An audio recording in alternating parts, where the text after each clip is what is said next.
No, I'm not doing it. I'm not doing it. He's gonna do it. He'll do it. You can't pay me enough.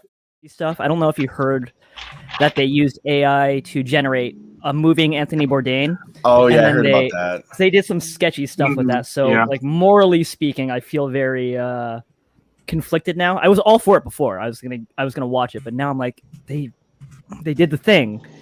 And do you guys think that as a movie society, we should be reviving the dead in that way, or do you think it's just such a sacrilege? Because to me, obviously, I do.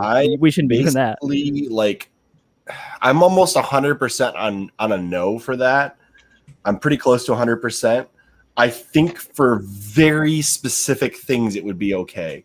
Like, let's say you're doing a movie with AI in the movie, and they bring back somebody's voice as the AI in the movie as like somebody who's been deceased for a long time, and the AI is doing that as like programmatically to talk to you. Like, that would be kind of a weird, okay scenario, but it's like that's specific to that movie because it's AI, because they're using it to like manipulate somebody in that movie. I think that would be okay. Okay, but so like as long as it's plot driven. Exactly. Okay. Like I wouldn't want them to do like, let's say for some reason they decided to redo the sequel trilogy of Star Wars. It's not going to happen, but let's just say they did. I would not want them to have Carrie Fisher AI'd into a new sequel trilogy ever, because that woman has passed away. It would be disrespectful, and I would be very upset.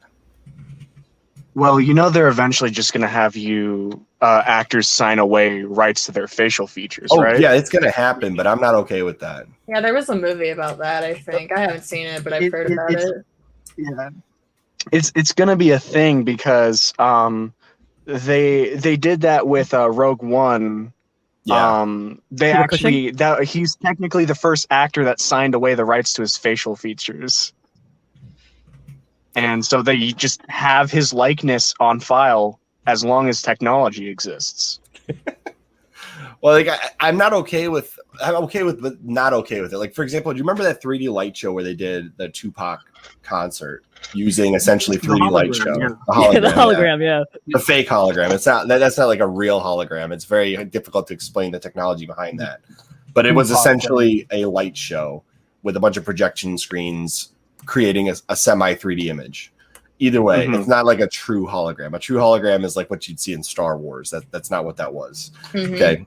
That was a lot of light tricks, but that was cool, but I wouldn't want to see that become the mainstream. You know what I'm saying?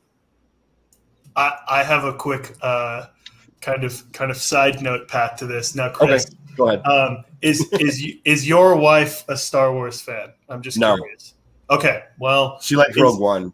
Okay, well, we'll just use the two hosts of the CHRILLCAST. So here's what I'm wondering: if Disney pitched you and Will that you can be Han and Leia in Star Wars, and they'll CGI you into it, how much are you willing to pay for that?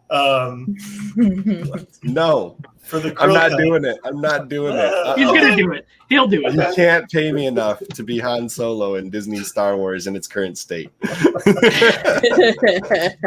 Oh man, that'd be my one and done. I'd never get another role anywhere else, because they'd be like, "You're the worst actor we've ever hired," and I'd be like, "You're right."